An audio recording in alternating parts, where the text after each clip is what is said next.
My name's Harriet Saunders and I work at the FSE Group, and I work providing funding to small and medium-sized businesses to help them scale up and grow.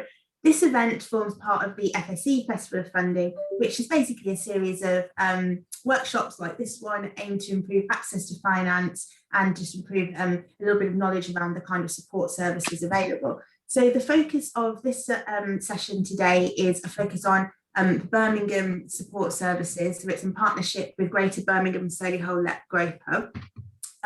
So I think what we'll just do very quickly, just a bit of housekeeping. If you're an attendee, please make sure that you've muted and you've turned your camera off. If you've got any questions at all, just feel free to pop them in that chat box there, and we'll make sure to answer those at the end of the session. And this session is also being recorded, so hopefully that's okay with everybody. So I think if we just go and quickly ask our panelists to introduce ourselves. So first of all, Catherine O'Donnell, an account manager at Greater Birmingham SMEs Growth Hub. Thank you, Harriet. So as a quick introduction, I am the Growth Hub account manager for business, professional and financial services. So I really help streamline a lot of the support around access to finance and access to new markets. And I'll take the opportunity now to introduce my colleague, Vernon. Hi, good afternoon, everybody. Yes, I'm the Access to Finance account manager, and I help businesses of all sizes get access to funding. So it'd be great to hear what everybody has to say today. So looking forward to this. So thank you. Brilliant. And then Gaynor Matthews and James McMillan of MyNexus. Gaynor, if you could introduce yourself, please. Hi, yes, Gaynor Matthews here. I'm the co-founder of MyNexus, and I'm an entrepreneur as well as an investor in tech. And I love working with startups and doing anything to do with startups. So looking forward to today's event. Yeah, and I'm James McMillan. So I'm, as Gaynor said, a co-founder and CEO of MyNexus, my sins. So we actually use games-based assessment to smart match entrepreneurs to investors, with actually an emphasis on helping underfunded communities, so female, LGBT, and people of colour, and that's just us. Excellent, thank you. And then Yiannis Maos, founder of Birmingham Tech. Hi there, Yiannis here, founder and CEO of Birmingham Tech, a not-for-profit think tank and tech hub designed to really support scale-ups across the West Midlands through access to finance, support services and everything else in between. Yeah, thank you. And then Khadijeh Rahman, co-founder of AIO App.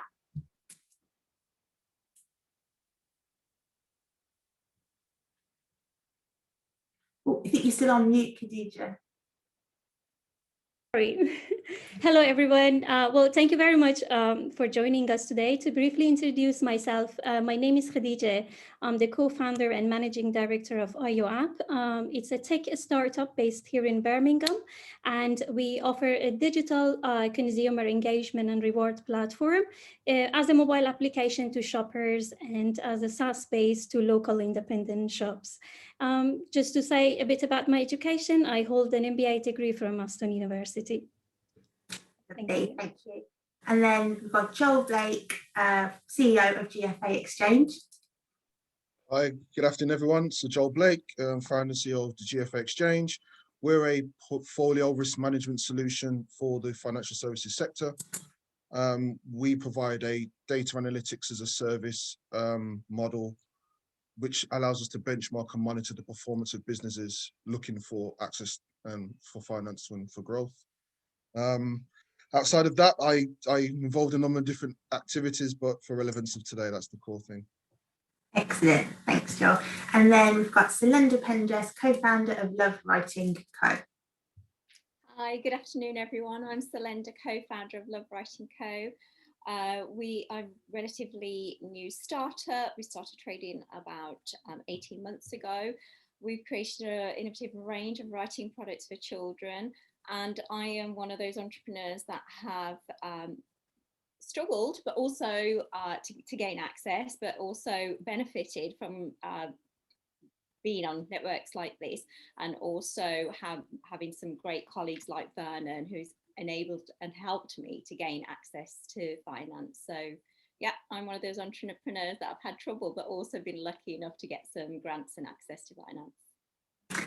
Okay, and so to kick off the session, we'll hear from Catherine O'Donnell just to talk about a little bit more about the Growth Hub and the sort of services and support that's available there. Over to you, please, Catherine. Thank you, Harriet. So if you're not familiar with it, the Growth Hub has really been set up as part of the GBSLEP to match the individual needs of your business to the really wide variety of support that's out there. We're really one of the central touchstones for the support within Birmingham. That can come in a lot of different forms, but within my sector, that tends to look like grant support, around leadership and management, your strategy, innovation, marketing. So all of the really core tenets that I suppose create the foundations of a business. And it's not just established businesses that we work with. I do an awful lot of work with startups and entrepreneurs about that initial pathway that they're on. So what's their strategy for bringing a product to market? Have they considered the marketing around that? How are they going to fund it? And have they considered the other different types of support that are available? So support in this case doesn't always look like a nice little pot of grant funding. It often looks like services. So you can have experts who will help craft a product for you, or alternatively, you have the type of advice that we offer as account managers that you would usually have to pay privately for. So it's a really, I suppose, complete service for you because it will be matched to what your business needs. For my sector, that tends to look at anything from tech startups all the way across to marketing and sometimes even the more on the ground services like security or property. Outside of the day-to-day though, I also work a lot on providing access to women and minorities to tech. So I think probably the best network that I'm part of for that is the Like-Minded Females Network. So that's usually a case of mentoring and innovation and really driving those opportunities and making sure that opportunities that might not previously have been available get open to you. So basically with the Growth Hub, if you get in touch or we get in touch with you, we can refer you across, if we can't help ourselves, to whoever can in this case help you. So a great example is my colleague Vernon, who is Access to Finance, and he goes into a lot more depth than I do around accessing the different grants and funding that is available. Vernon, have I dropped you in there? No, not at all. So no problem. So from my point of view, access to finance, since October of last year, we have changed the way in terms of how we make access to finance to be an easier access. So initially we take a call with anybody in business, whether they're a startup or whether they're fully engaged in their business on a growth journey. And we take a call initially to establish your current needs for finance. And is it a case of you want to buy or invest in new equipment? Is it about growth and scale of the business? Is it about a business move? Or is the cash purely required for cash flow purposes, or maybe to finance more difficult times? So, and beyond that call, then we start looking at your business in greater depth. So before you start making any approaches to finance houses, we go through looking at your business plans, looking at your current accounts, looking to see any particular areas that are showing signs of weakness, or maybe we need more support, or maybe to present it in a slightly different way. And then once we've gone through that process, I actually think in terms of the best providers for finance, and whether they may be on a local basis or on a national level. And the finance can be anything from startup loans through to business growth loans, or whether it's a larger organization where they're looking for capital growth, or whether they're looking for a significant investment. So we handle all aspects of finance applications. And what I actually do then, we agree between us. I introduce your business to the actual funders that I think is relevant. And then we make appointments with those people if they demonstrate interest in your business. And then we actually all go together on those calls. I sit there with you whilst we're engaging with that funding organisation to make sure that we get the outcome that we want, but also to ensure that that we get the investment that you need for your business. Because as a growth hub, we want to support you, guide you, help you transition into something far bigger than where you are today. And we want to support growth in jobs, growth in performance, and industry in general. So please make contact with myself and Catherine via the Growth Hub connections, and you'll get introductions to ourselves where we can work with you on a really good, interesting basis. And I look forward to hearing from all of you. Okay, brilliant. Thank you very much, Brendan. Right, so now we'll move on to our panelist session. So we'll be hearing about the experiences, challenges, and of our different founders and entrepreneurs. So if I could hand over to Gaynor and James first for my nexus, please, to hear about that. Okay, lovely. Thank you, Harriet, for giving James and myself the opportunity to join the panel today. As a Brummie born and bred, and James having started his working career in Birmingham, supporting fellow entrepreneurs is close to our hearts, actually, particularly female founders and BAME. And it's one of the main reasons for creating the My Nexus platform. It's a super smart matching platform for entrepreneurs to meet potential investors. Whilst I'd love to use the time today to tell you more about it, but James might, I'm here actually to talk about the importance of networks. So that was networking over a year ago. That's networking now, as you see it. So to kick this off, I'm just going to state something here. I don't think I'd be anywhere if I didn't have a network. And I think that's absolutely true of most people. And I'm going to tell you why. For a start off, I wouldn't have met my wonderful co-founder, James, who's an absolute star, and we wouldn't have raised our initial investment money or attracted such a quality of board to My Nexus.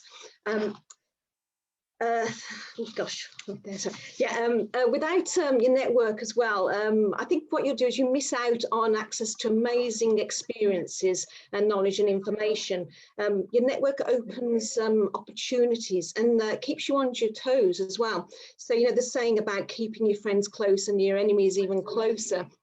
I think your network allows you to keep track of your competition and what's happening in the marketplace without them even knowing. And above all, I think having a good network around you, build your own self-confidence, because communicating with various people in lots of different professions, you know, it's rewarding, and it's amazing what you actually find out and what you learn from that experience. So how do you build a network outside of your community, your sort of safe space? We think you should spread your net, you know, make it a wider net. What's happened with COVID over the last 12 months means now that there's access to that event at any time of day and anywhere in the world with little cost or no cost. You know, to think back a year ago, James and myself were running around all around the UK for, you know, a coffee meeting because it was so important to build our network because we needed to meet these people. But now we have a better format for that and it's less exhausting. So I think it's been pretty amazing for us. One thing I would say though is, you know, if you go onto these online events like today and there's breakout rooms, don't be scared to jump into these breakout rooms with complete strangers, because you never know who you meet, and you know, you will be shocked. There's always somebody there that's got something in common with you, and it's pretty good. You know, it's a good experience and builds that. Where do you go to find these? With obviously the Growth Hub has that. Just Googling business support, you know, even Bright has something on every day. And I've also found that F6S Founders Network is very active for events and there. Another way to expand your network is to join a membership group. And I think Facebook's pretty good for this because I think you meet like-minded people here. It's also important because I think you can relax a bit more on Facebook. You can, you're not so frightened to ask questions and you're not so embarrassed. So I think the more interaction that you give through one of these groups, it's a better way and a quicker way of expanding your network. I think my favourite group on there is Founders and Mentors. James, would you say they offer some great support? Yeah, I think one of the key aspects, I guess, when you're getting started, or even when you're kind of deep into business, I suppose, is picking the right network and the right places to go and network. So we're all very time poor, and yet we all need and value all those connections. So a group like Founders and Mentors, which very specifically, so we work with them quite closely. They are actually for very early stage entrepreneurs who are trying to validate an idea. And it's about you getting kind of one-on-one support with experienced business leaders for free to get through that most difficult part of your journey, which is, I've got the idea, no idea how to run a business or where to even begin kind of pulling my plan together. So probably a little bit before perhaps they get to Vernon and Catherine perhaps. So I think those kind of networks are really important. And I know that, Gaynor, you've benefited a lot from things like Sister, I think, the kind of female one.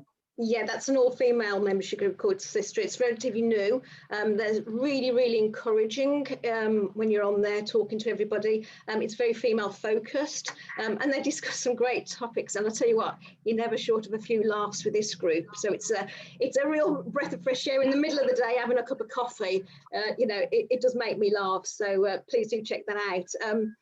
So just moving on from that, other ways to increase your network is, I use LinkedIn and I use it every single day. I'm using it to raise my personal profile. If I'm not sharing posts, I'm commenting on things. I'm checking people out. I love LinkedIn for checking people out and to make approaches. You don't always win on these, for every 10 that you send out and you might want to speak to somebody, maybe one or two will. So the odds aren't too bad, and it's just a bit of fun as well to find out about people. Another way of expanding your network we found as well is if you join an incubator or an accelerator program. This not only helps you build your personal development, but also there's over 250 of these incubators and accelerators. I think it's probably more now in the UK, and they have their own networks. Actually tap into their network. କାହିଁକି ତାଙ୍କ ଗୋଟି ଖୋଲା ପଡ଼ିଗଲାନି ମୋର ଯଦି 5 ପଡ଼ିଯିବ I don't know what you said. କାହିଁକି ତମକୁ Maria ଚକ ତାଙ୍କ ଗୋଟି ଖୋଲା ପକେଇ ଦେଲେନି ମୋର ଯଦି 5 ପଡ଼ି ଯାଇଥାନ୍ତା. Sorry. Okay. Yeah. Also, Barclays is, sorry, I'll go back to that. James has been on the NatWest FinTech Accelerator for the last couple of years. And I think I'm right in saying, James, that that's a really, really good place to connect and share. Yeah, so somewhere like NatWest as a specific, I think, they do a lot to support, female and BAME groups in particular. And I guess one of the key things, I suppose, when you're in an underrepresented group is it can sometimes feel a little bit like networking is maybe doing a deal with the devil. Wakar, I think एडी खोली के लाभ कोन ए तो गोटे बसची आ गोटे खोली के लाभ कोन तांको घर पाकर जाई जोगी थांदो एबे दुई कोन चलेबो घर पाकर जाई जोगी थांदो. Could everyone turn off their microphones please if they're not talking? Hey, man तम तांको पास दोचो ना तमको मारी के जीबे. It's actually on the presenter line. It's on one of the तम मारी के जीबे. I don't know how if you can control that. माने एते मिसी के गोटे खेलियो जगा सबु देखुची हो कर. I think माने दुदीटा गुटी रखिचो किंतु सेटा खेलुचो काहे कि तांको पास एथर तांको गोडेबोनी तमे. ओहो केमति भूल रे गोडे देलो कि भूल राते बजिला. Just bear with me everyone. We're being hacked. Apologies about it. मु कोन बुझीबी. Can we just test if everybody turns their mic off please? And I just want to see if I can still hear.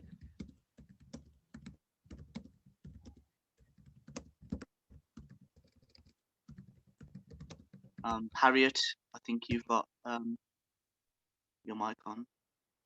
I think there are several of me, so I've got mine off, but I think people have accidentally got my name somehow.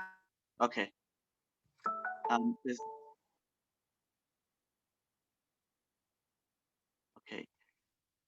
Hopefully that the voice would have gone now. So apologies. I think we'll just carry on with the webinar if it's okay. And if it comes up again, we'll see how far I get. Yeah, if it comes up again, I think the best thing to do is just to restart the whole thing, and if everybody doesn't mind joining again. I really can't work out what's going on. It's the first time it's happened, but hopefully it was just a glitch. Talk about making an impression.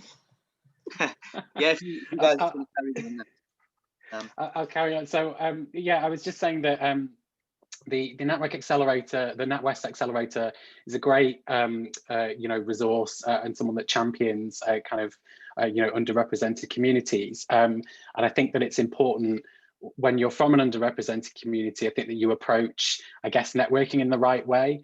So I think sometimes it feels like you've got to go and sort of network with people that perhaps you know to get ahead.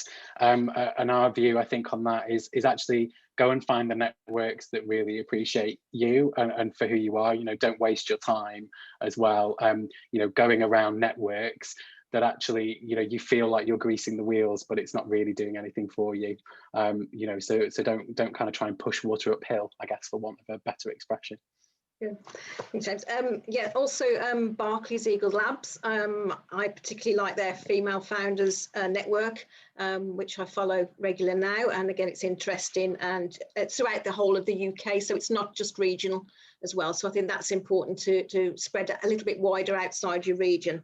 So to sum up here, there's no shortage of places to start, and we've given you a few examples to get going. So, but I'm a big believer in, nothing ventured, nothing gained. So please take a leap of faith. If you're unsure, just do it. Start building your network, because once you get going, you can't stop. I've been in the startup world now for over 25 years, and without my network, I wouldn't be where I am today. Every person that I meet and every contact that I have is somebody that at some point, I can go to them and I can ask them things and find out and help and get help and assistance. So whenever I need it, I go back to my network and I ask, and I'm not frightened to ask. So hope that's been of interest. And thank you for the chance of speaking, although we did have the interruption. Thank you. Thanks, James. Okay, lovely. A bit of a comedic interruption. I think it was fine though. And thank you, Waka, for sorting it out so swiftly as well. So if we go to Yiannis next, please, to find out a bit more about Birmingham Tech Week and his experiences as an entrepreneur founder. Thanks, Harriet. So as Harriet introduced me at the start, I'm Yiannis and I'm the CEO and founder of Birmingham Tech. We essentially support tech and digital businesses across the West Midlands through providing them with mentoring and coaching across a number of initiatives we run. The big one being Birmingham Tech Week, which takes place in October and is a great opportunity to learn from lots of different people across the tech ecosystem, people who have kind of been there and done it. And as Gaynor kind of quite rightly kind of pointed out, it's the power of the network, the power of kind of that peer-to-peer engagement and learning from others as well. And we also run a scale-up accelerator, which launched today in collaboration with the West Midlands Combined Authority. And we're really pleased to be supporting 10 organisations on their growth journeys. So that'll be an opportunity to work very closely with them. And hopefully create some really, big scale-ups for the region who can benefit us economically through job creation, and hopefully have a few unicorns at the end of it. Those of you who don't know, unicorns are organisations which are worth over £1 billion or dollars, depending on which side of the pond you're on. We also run something called the Inspire series, which is designed to engage young people across the city and region, and again, kind of putting them in front of digital leaders, people who have been there and done it. And finally, we run Birmingham.tech, which is our kind of central hub. And the idea around that website is to really kind of connect all the support services across the region. I think currently we've got listed about 70 on the website, and it's a great place for people to start. Of course, we've got GBSLEP on there, and actually throughout my entire career, kind of the LEPs have been great support networks for me to tap into and find out different information. So I thought I'd just give you a bit of a kind of, first of all, whistle-stop tour of Birmingham Tech, but actually take you on a bit of a journey on my particular career and kind of where I started and some of the lessons learned along the way. So I started in tech and kind of startup culture about 17 years ago now, so kind of a fair few years ago, and started working for a company in Coventry called Rant and Rave. And we went on this incredible journey from, you know, kind of almost a business that no one knew, you know, very little access to finance, to working with half of FTSE and establishing some great partnerships. That business got sold in 2018 for just over £50 million to a big American firm.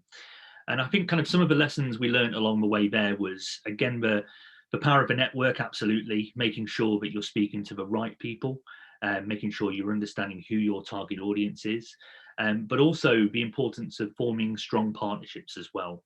And that's where kind of the LEPs really helped. They helped us connect up to organisations that were complementary to our business offering. The Chamber was another one. We were able through the Chamber to connect up to some really influential people and networks and actually win a few awards, which really helped with our kind of general positioning within the market. So that was kind of a bit of a baptism of fire and my personal kind of scale-up journey.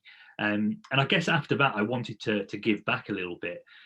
So kind of did a number of things, started an agency, set up a SaaS company working in the kind of customer advocacy space. And it, again, kind of making sure that, you know, and some of the people have referred to it already, Barclays Eagle Labs, NatWest, Birmingham Enterprise Community, which is another great network to tap into. There are so many good support services out there. One particularly for tech and digital companies, B2Den, are doing a lot around kind of tech and kind of high growth tech companies. And also West Midlands 5G as well. 5G is definitely a technology, but a lot of startups can now take advantage of. So from there, kind of, you know, landed in Birmingham and realised that actually there was a lot of good support services, but the whole ecosystem was quite fragmented, and it wasn't connected up. So that's kind of what led me to create Birmingham Tech Week. So the idea really is to kind of support as many people as possible over the next kind of 2 to 3 years. But yeah, if you're a startup, really kind of my advice to you is to kind of make sure that you're building your network, connecting up with the right people, forming the right partnerships, and make sure you've done your research into your proposition.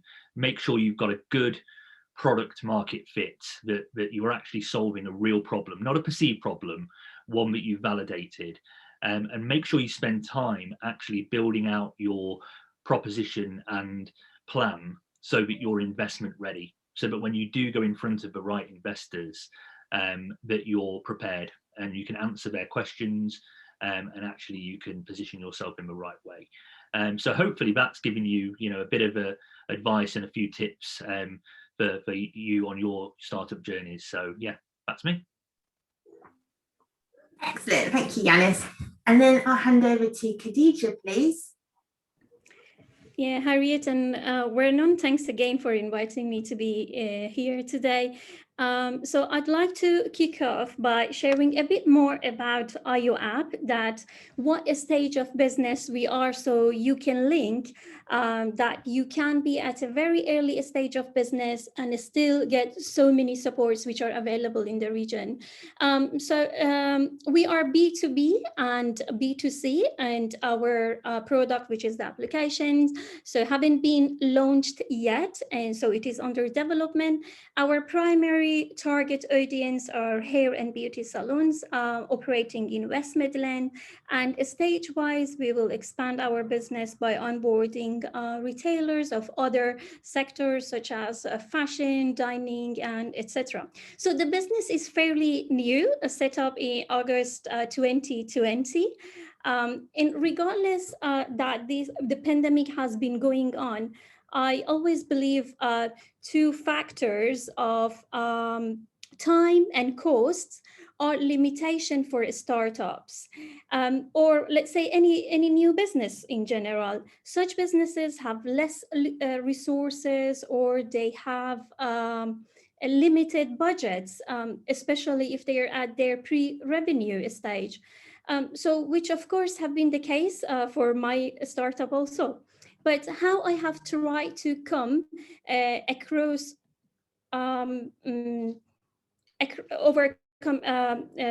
overcome these challenges different ways. So one way was that I contacted Growth Hub, and I was introduced to different departments within the Growth Hub.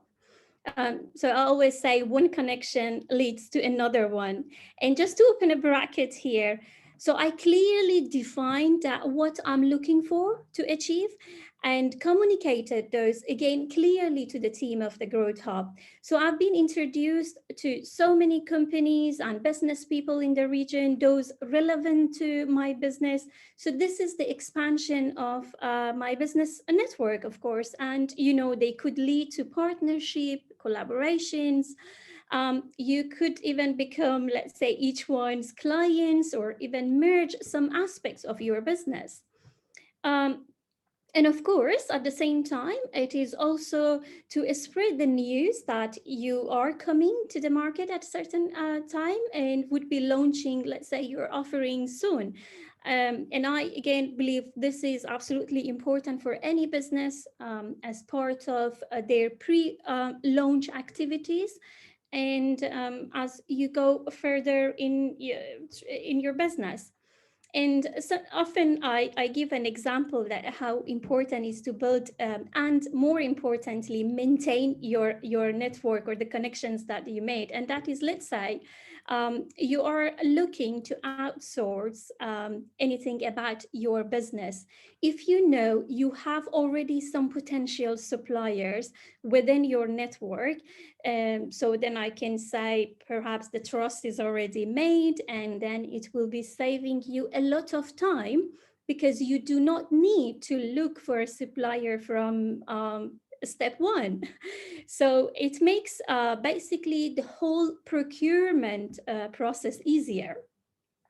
The next point that I would like to share here is that, well, of course, talking again from my experience, you cannot believe that how many funding options are available in the region. And these funds are in formats of loans, grants, matched funds, and each has different requirements. So I should say that it is challenging to obtain one or to raise a fund, especially if you're a female entrepreneur in a tech industry, but it's not impossible. So Growth Hub team supports you by making you aware of all the available funds in the region, filling up the applications, reviewing the applications, and actually before you submit them. Again, this, if you successfully raise fund, of course, that's going to be a huge help, because you will have additional funds to what you will be investing from your own pockets. And just to give you an example, I'm happy really to share that I received innovation vouchers. That is a government grant for a project, and that grant amount was nearly half of the project total cost. And well, I mean, no need to say really, but that's just great help. So I really advise to analyze your business and have a feasible and realistic calculations that how much money you would need for your business or each stage of your business. You can break them down into projects, smaller projects, and any of the available fund programs or options then might be applicable to those projects for you. Basically, I usually tend to be specific that what amount of money I need and for what project, so for what purpose, which helps again in finding the right funding options. For my business case, that is a tech one, so I tend to go by phases. For example, starting with developing wireframes, then prototype, MVP, and then launch a full application. And again, all of these phases can be broken down into smaller projects. So I would like, again, to say that it might be challenging to raise funds, but you need to be patient in this journey, have a clear plan that where you are heading. But despite all the challenges, it's not possible to secure funds for your business, really. Just to close this section, and again, talking based on my experiences, Growth Hub is just amazing. There are many zero cost supports available, and I prefer to use zero cost, zero than free, because nothing is free really. So Growth Hub made it way quicker for me to make my business connections and to know funds that are available to my business. And I am saying quicker because surely it would have been taken way longer from me if I wanted to explore all this by myself. So when I approached again Growth Hub, I didn't know it could excel my business as it did, if I'm honest. So this connection also improved my knowledge about the market, target industry, or I should admit that from this I got to know that there are unique selling points in my business model that they went out of my radars. And why? Because I focus on some other areas. So a lot more really to gain than what I shared here. So do engage with the Growth Hub and all other support or other business support providers in the region. I'll be happy to leave on the chat box my LinkedIn address, and please feel free to connect. And I'm always happy to help if I can. And yeah, that's all from me. And thank you so much for listening to me. Excellent. Thank you, Khadijeh. That's brilliant. And now handing over to Joel Blake, please. Hi, good afternoon, everyone. What I'd like to do is just share a bit about the access to finance journey that we went through to found GFA Exchange, and then also some lessons that I'd like to maybe share with others on the call to potentially help them to think about getting through this recovery period back to growth in these times. But I'll start with a bit of a short background, really. So I'm born and bred in Birmingham. I started my first startup in 2002, which is a social enterprise where I rounded with all my friends and we became mentors in schools for young boys from inner city who were at risk of exclusion. And then 2005, I turned it into a recruitment service for young people looking for work. That scaled into a diversity and inclusion consultancy in 2008. And then that's now evolved into a separate business, which I still have outside of the tech space, where we provide inclusive business support to organizations, to community groups, and a bit around government as well.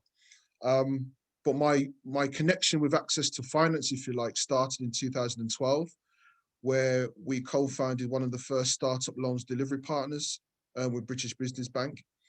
And we started funding businesses right across the Midlands region. And I think in my time there, we funded about 650 businesses. And then I exited in 2016 to start what became the beginnings of GFA, but it was a completely different business at the time, completely different model. But what I recognized was that there was a lack of inclusive support within the financial services arena. And I'll talk a bit about the credit risk models in a moment, but what we found was that if you didn't fit a profile, you automatically were deemed as not having a successful or a business that has growth potential. And what I felt was that if we could take a deeper insight into the performance of a business, we could create a much more democratic way of ensuring that we provide access to businesses because they're getting the business's support that they need based on their own performance in their space. So you don't have to fit someone else's profile, you just align your performance with the right type of strategy to help you to grow. And so over 2 years of raising some money, building a product, going to market, going back to the drawing board, starting over again, building a team, sacking the team, starting again. We founded GFA in 2019, and we officially brought the business to market in April last year. So in the beginnings, or dare I say halfway through the first lockdown. But as a business, as I said earlier, we provide a portfolio risk management solution. And we primarily work with financial lenders, investors, and large organizations who have a portfolio of businesses. And what we do is identify which of their portfolio clients are likely to grow, which ones are likely to decline, and provide intelligence to tell them why. And we use their data analytics as a service approach for them, and that helps them to reduce costs, reduce risk. But what it does, it also feeds into our passion, which is to provide that direct intelligence to create a much more fairer way of understanding someone's needs. So one would argue, why would we launch our business in the middle of a pandemic, targeting a sector which itself was being absolutely disrupted in terms of financial services? Well, what I stand behind by, and I'm really passionate about, is the fact that existing credit risk models are no longer fit for purpose in the world that we're in.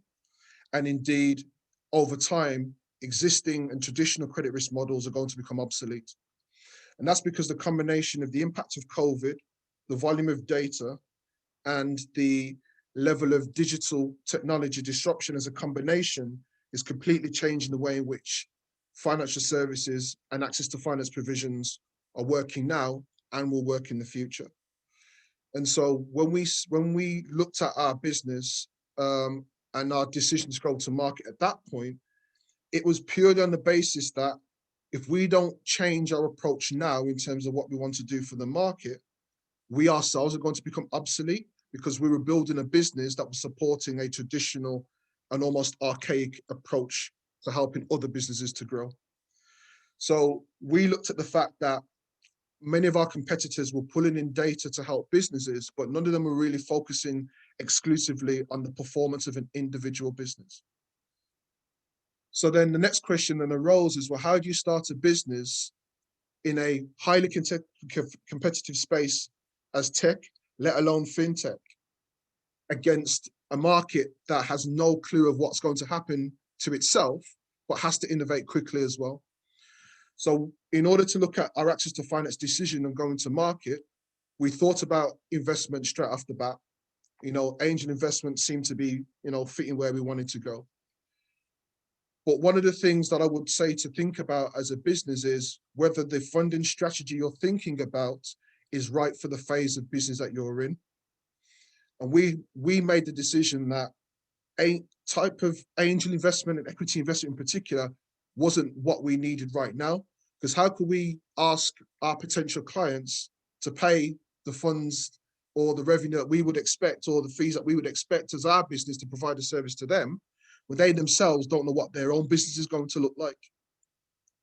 So we decided to go down a grant funding route. And by deciding on that angle, we decided to pivot our whole business. So we went from providing a service at the front end of the lending process to becoming a back office solution for the market.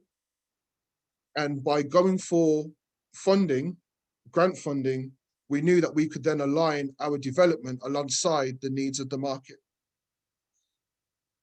We have never, and I personally have never ever applied for Innovate UK fund ever in my life. I've never applied for public funding in that sense. So it was a bit of a shock to us when the first time we put an application in, we were successful. And in getting the funds, we were able to essentially fund the development of our business the whole of last year, cover all our costs, and at the same time, enable us to build a business alongside the needs of our target market. And so that will probably be the first lesson I wanted to share, is that you have to make sure you align your financial needs with the strategy and take your ego out of it. You have to look practically at where your business is now, where do you want it to be, and what's the leverage? Because we felt we needed investment to start. What we realized is what we really needed was funding to grow. And there's a very big difference between the two things. it's a myth that you need, investment to kickstart your idea. Any of us could pick up a laptop, a mobile phone, and start a business within 30 minutes, anywhere in the world. But it's about the sustainability of the business based on the phases and that you're in and the growth plans that you've got. And so we decided to pivot and use the whole of last year as a research and development model for our business. But the commercial side enabled us to think about the fact that if we don't focus on generating revenue for last year, we can make sure we've got a product that meets the needs of the market when they're ready to use us. And so we had to humble ourselves as a business and just be patient. And that's what we did. And we took that gamble and it's worked out for us. And so as a business now, because we know that the 70-odd billion pounds worth of coronavirus funding that's in the market is great for business in the short term, it also means there's going to be a level of unsustainability in the market in the medium to long term. Because if it's debt funding you're providing, at some point, people have to pay that debt back. And so we did the research and we know that about 30% of all the debt funding in the market is going to be unsustainable. So we've positioned our business to provide that solution in the market at that time.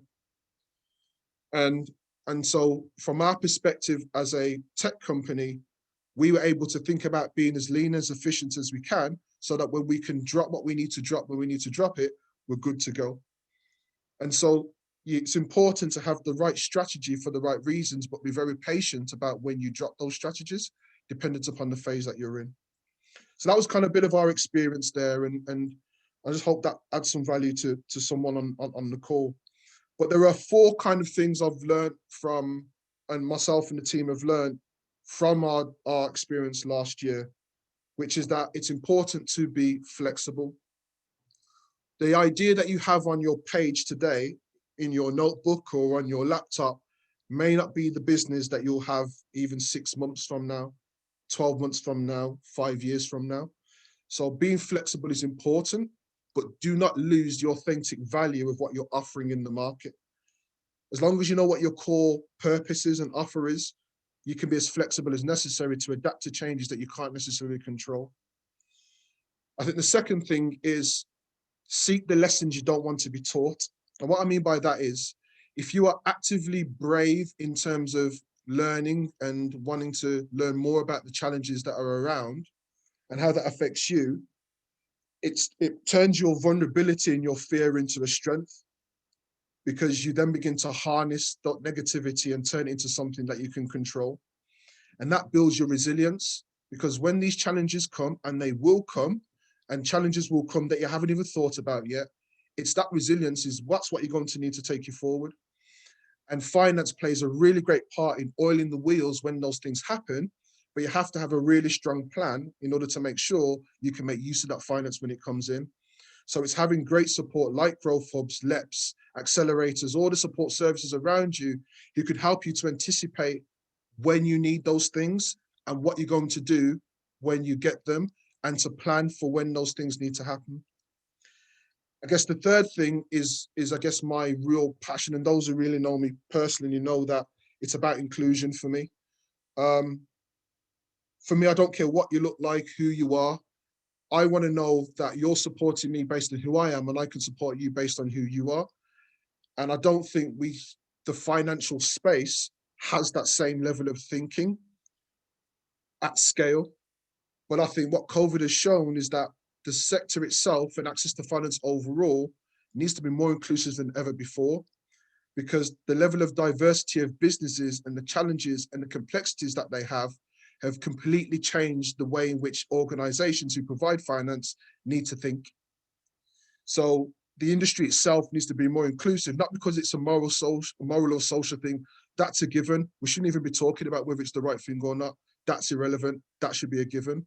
What it should be is, how can the industry learn from the businesses that they're there to support, so that there's a much more connective and inclusive way of supporting each other? Because if businesses can grow based on who they are, then they can provide the return that the industry needs in order to re-lend again or reinvest again and so forth. So everyone grows together.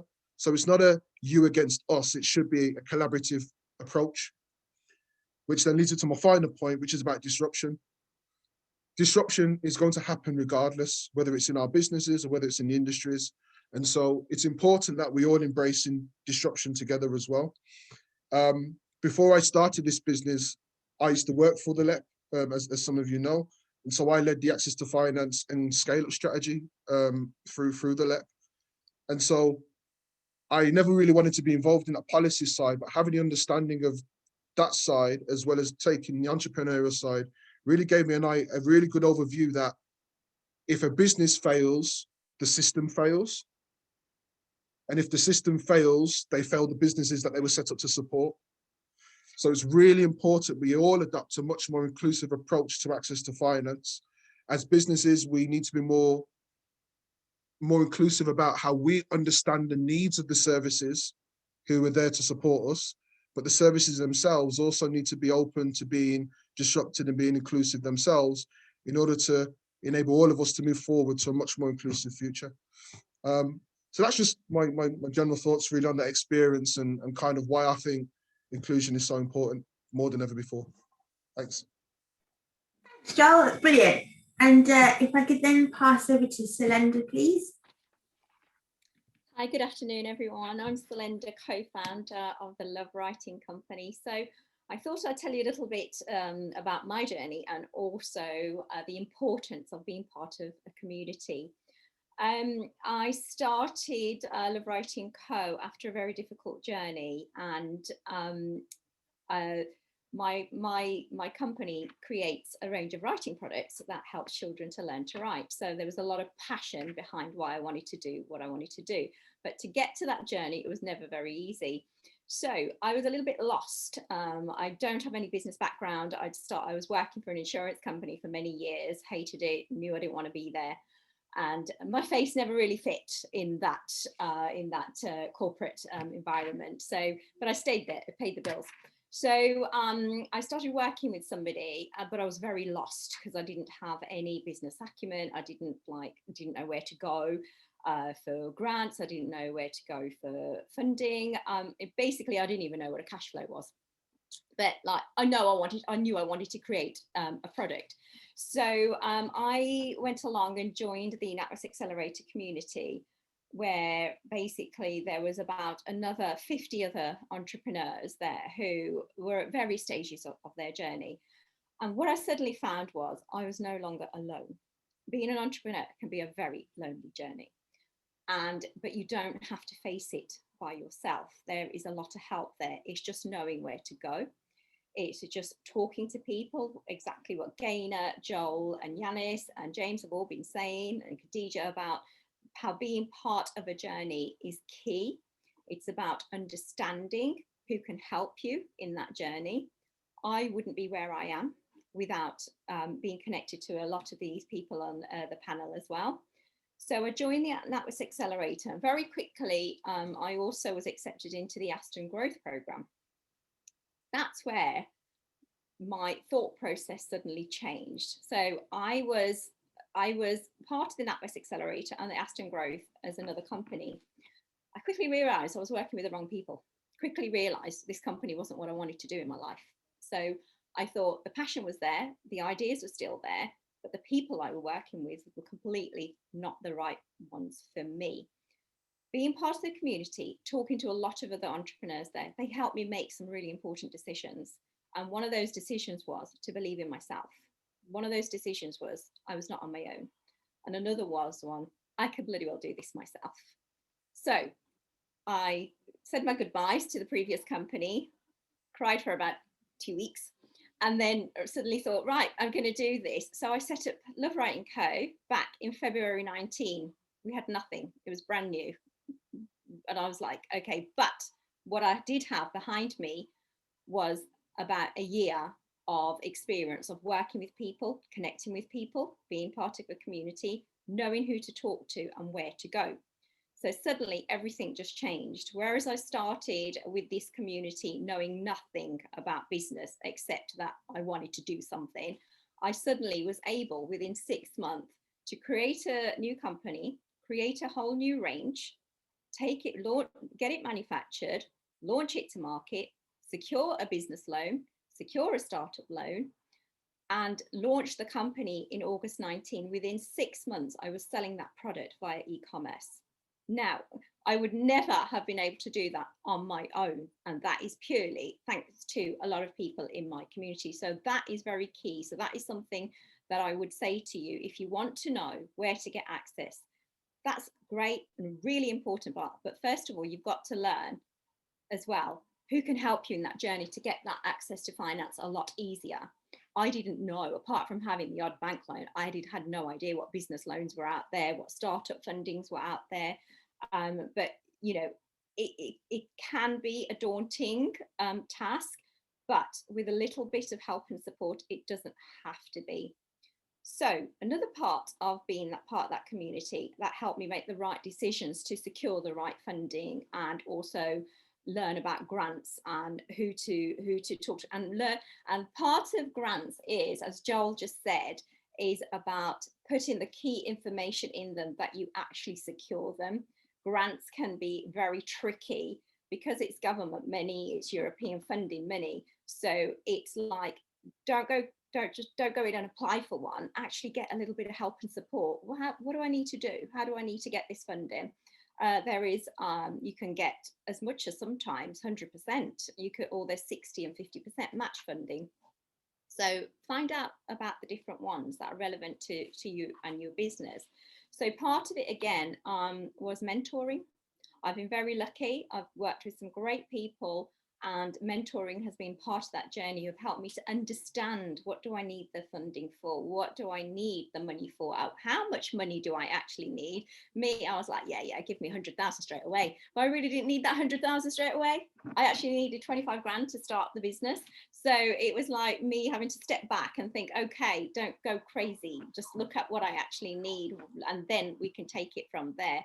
I've very luckily met Vernon on my journey, and the poor man's been stuck with me for the last 2 years. I've given him many challenges, but he has been key with helping me to understand what my business needs were, what it is I needed to do to get to the next stage, then get to the next level. He painstakingly sat with me through my cash flows and got me to try and understand a little bit more about them. So, and again, I kind of started getting ideas. Being on this Aston Growth Programme really helped me as well, because it helped me build a business plan, which Vernon again worked with me on. So mentoring is key. To find out where you can get. There's so many communities out there that offer you free mentorship, and honestly, the LEP is one of them. I'm lucky, I don't know much about a particular sector at the moment that I want to get into, and I've got a brilliant mentor who knows that sector, and she's helping me reach that journey a lot quicker. So we launched in August 19, and that little thing COVID hit in March 2020. I was like, new business, what's going to happen? Just launched a product, what are we going to do? Panic set in for a little while, but then suddenly I thought, no, I've got a brilliant community. We all got together. I'm part of on my phone is various different WhatsApp groups from the different communities that I've connected to. They were brilliant and they were key, and they helped me to realize that I can move forward. So I quickly changed strategy due to COVID. My original strategy was to get into schools, but they were all shut. So that was something we couldn't do. But I changed my strategy to be, I'd had lots of help from the community. So I created a community for parents and children to be part of.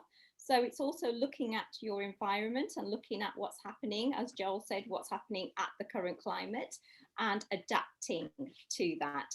So being adaptable meant that I have managed to sustain and grow my business during the difficult times of COVID. We've gone through a lot of issues and problems to get there, but we are riding the wave and we are getting there.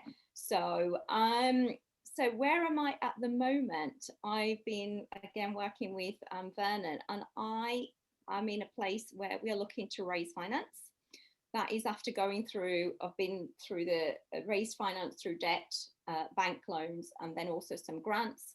But now we want to get to the next level. So to get to the next level, I've had to have a lot of support.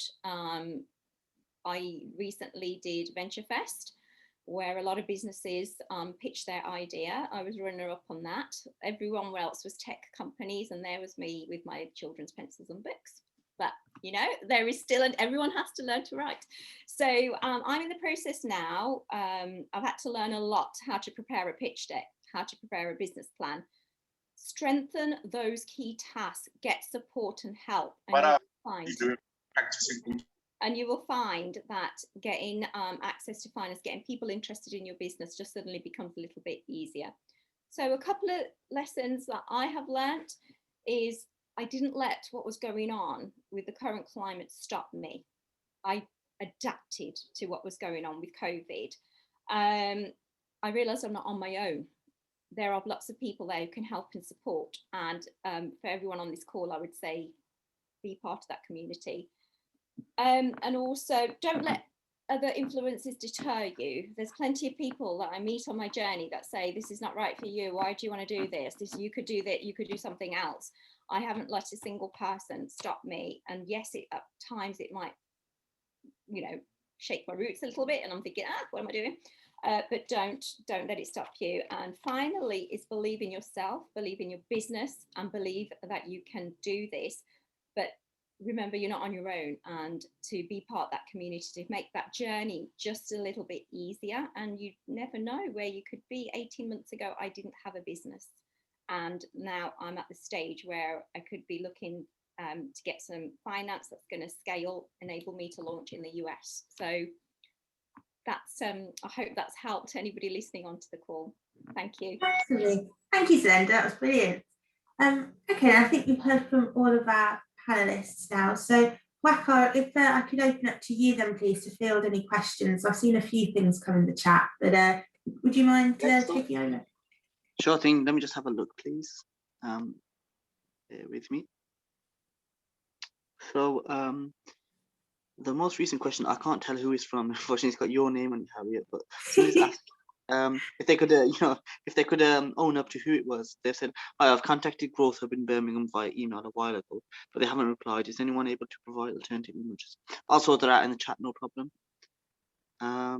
Just checking another question. This is for Yiannis. How would you recommend validating your idea? Yeah, so I think the first thing is to make sure that you've got something you can present to potential customers. And this can be, we hear a lot about MVPs. And essentially an MVP can be a very rough prototype. An interesting example is before Dropbox became Dropbox, their MVP was essentially a video they produced, an animation showing the end-to-end process of what Dropbox was to become. And they took this to a number of potential customers and investors, and just really started to kind of validate their thinking, their hypothesis. Another way is to kind of look at market research, understand kind of what's happening in the market, what trends are happening. Is it a good time to launch the solution that you're looking at?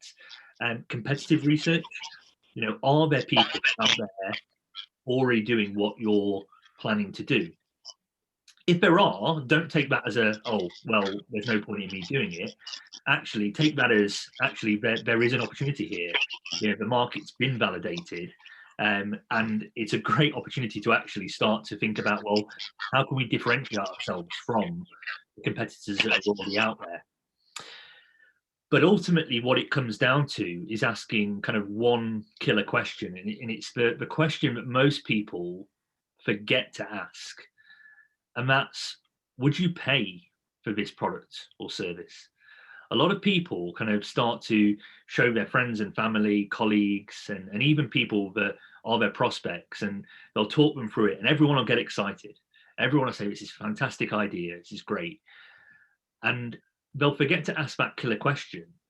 And actually, sometimes when we do ask it, people are like, oh, no, it's a great idea, but yeah, it's not for me. I wouldn't pay for this. If they say they would pay, great, how much? And that then gives you an indicator of, is this viable? Is what I'm offering here, the price point, going to be sensible for my business? Is it going to be profitable? So it's just doing that due diligence, really, making sure that, number one, you've identified a problem that is a problem, that isn't just a hypothesis. And the second one is then making sure that people will buy your product and service. Unfortunately, I see so many businesses who think they're solving a problem, who get funding, invest their own money, get probably a year down the line, and then realise, unfortunately, that no one's ever going to buy that product or service. Of course, we have heard stories of people pivoting, but you know, it is a risk. So yeah, just take your time to make sure that you're doing that validation correctly. So hopefully that helps. Thanks, Yiannis. I don't see any more questions in the chat box. What I've done is I've just given all the attendees the opportunity to use their mic. So if anybody's got any direct questions, they can unmute themselves and ask our presenters directly.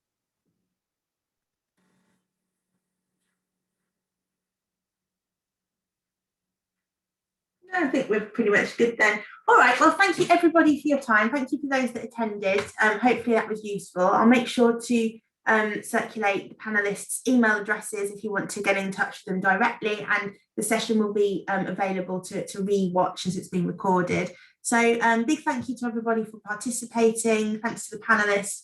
Thanks, Wakar, for running it. And yeah, brilliant. Hope that was useful. Yeah, that's the end. Thanks. Bye. Thank you. Thanks, Harriet. Thanks. Take care. Thanks, everyone. Bye.